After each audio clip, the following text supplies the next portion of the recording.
Hello everyone, welcome back to my channel Sunita Chandra. তো বন্ধুরা সব কেমন আছো, আমার প্রিয় পরিবার?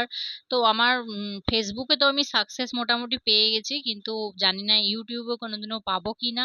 তো তোমরা যদি আমার পাশে থাকো অল টাইম, আমি নিশ্চয়ই চেষ্টা করে যাব।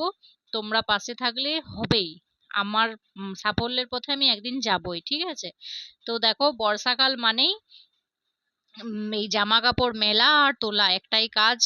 তো জামা আজকে যেহেতু বৃষ্টিটা খুব একটা পড়েনি, সকাল থেকে বেশ আবহাওয়াটা ঠিকঠাক রেখেছে আর কি। তো সেই তাড়াতাড়ি করে জামা কাপড় যেগুলো ভেজা ছিল সেগুলো শুকোতে দিয়ে দিয়েছি। আর এই যে ঋষিতে আর ঝিলামে খেলা করতে শুরু করে দিয়েছে। ঝিলাম আমাদের প্রতিদিন বাড়িতে আসে ঋষির সাথে খেলা করতে। তো এই তো এদের নিয়ে সরা সকালটা পেরিয়ে গেল, তারপরে রান্না বান্না শুরু করে দিয়েছিলাম, রান্নাও মোটামুটি শেষ হয়ে গেছে, তখন আর কি ভিডিওটা নিয়েছিলাম। তো আজকে কিন্তু চিকেনটা করার কথা থাকেনি বন্ধুরা। তো আমার শাশুড়ির বাপের বাড়ি আসলে এখানেই, মানে একই পাড়াতে বলতে গেলে। মানে আমার মামা ঘর হচ্ছে আমার বরের মামা ঘর। তো যাই হোক, যেহেতু মামিমা থাকেনি সেজন্য মামা বলেছিল যে খেতে যাব না, আমি ভাতটা বাড়িতে বানিয়ে নেব, তো তোরা তরকারিটা দিয়ে যাবি, মানে ও দিদিকে বলেছিল, মানে আমার শাশুড়িকে। তো আমার শাশুড়ি সেই কথা মতো এসে বললো, আমি আবার সেজন্য আমার বরকে আবার বললাম যে তাহলে একটু মাংস দিয়ে দাও, আজকে তো সেরকম কিছু হয়নি রান্না, শুধু ছোট মাছের ঝাল দেওয়া হয়েছিল। তো সেই কারণে আবার চিকেনটা বাড়ালাম।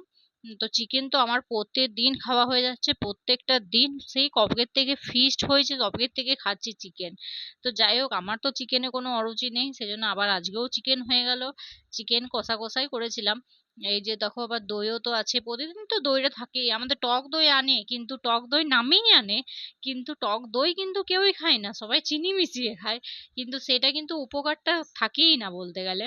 তো যাই হোক, খাওয়া দাওয়া শেষ করে বৃষ্টি নেমে গেছিল, আবার তা সত্ত্বেও আর কি বাসনগুলো মেজে নিলাম। তো বর্ষাকালে তো ভেজাভিজি হয়। আর এই যে দেখো, খেয়ে দিয়ে একটু সাজুগুজু করে আর কি লাইভে এসেছিলাম, ফেসবুকে রিলস বানালাম। তো কাজ ছিল। আজকে দেখলাম যে উপরের ঘরটা একটু ঠান্ডা, সেজন্য উপরের ঘরটাতেই চলে এসেছিলাম শুতে।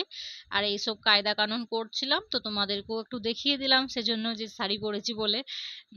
তো ঋষি এখানে ঘুমাচ্ছিল বলেই কিন্তু কাজটা সফল হয়েছে আমার, না হলে কিন্তু আমি করতে পারতাম না। আর ফেসবুকে লাইভে কিন্তু আমি অন্যদিন আসি 12টা 12টা 15, কিন্তু আজকে এসেছিলাম 3টের সময়। তো সেই কারণে আর বিকেলে তারপরে ঘুম থেকে উঠে, ঘুম হয়নি আজকে, তো আজকে অনেকটা দেরি হয়ে গেছিলো সেজন্য ঘুম হয়নি। তো ঘুম থেকে উঠে তো আজকে অনেক কাজ, ভেবেছিলাম যে একটু বাজার দিকে যাব। তার কারণ হচ্ছে যে কালকে অমাবস্যা আছে, মা কালীর একটু পুজো দিতাম, তো জিনিসপত্রগুলো কিনে আনতাম বাজার যেয়ে। তো যাই হোক, যাওয়া হলো না বৃষ্টির কারণে, আবার সন্ধেবেলায় আর কি বৃষ্টি নেমেছিল।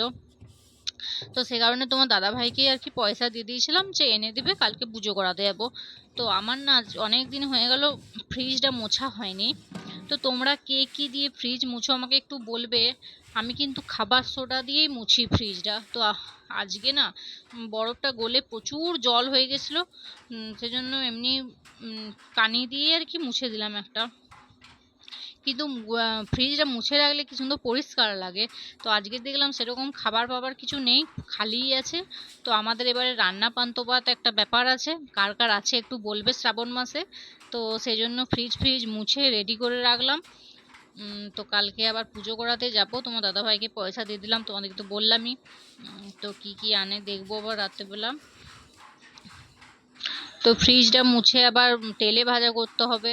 তো সেটাও, আর আজকে বাইরে আড্ডা মারতেও যেতে পারিনি, আর ছাদে তো এখন উঠতেই পারিনি, বৃষ্টি পড়ছে যেহেতু, সোতা পুরো ছাদটা, কোথায় বসবো কোথায় দাঁড়াবো, একেই তো আমার রান্নাঘর আর ঘর করতে করতে আমার ঠান্ডা লেগে যায়।